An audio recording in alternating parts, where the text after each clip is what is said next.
மணிரத்னம் அவர்களின் தளபதி படத்தில் மம்பூட்டி அவர்களின் உதவியாளரில் ஒருவராக நாகேஷ் அவர்கள் வருவார்.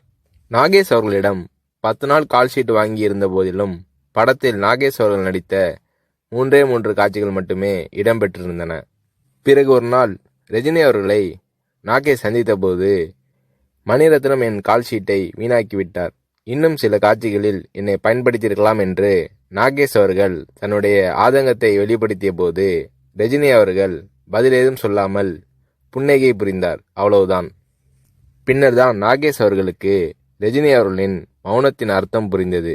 ரஜினி அவர்களிடம் பேசிக்கொண்டிருக்கும் போது அங்கே இல்லாத 3வது நபரை பற்றி குறை சொல்லி பேசினால் ரஜினி அவர்கள் அதை விரும்புவதில்லை. 3வது மனிதரை பற்றி பேசுவதோ விமர்சிப்பதோ நாகரீகம் இல்லை என்பது ரஜினி அவர்களின் பாலிசி.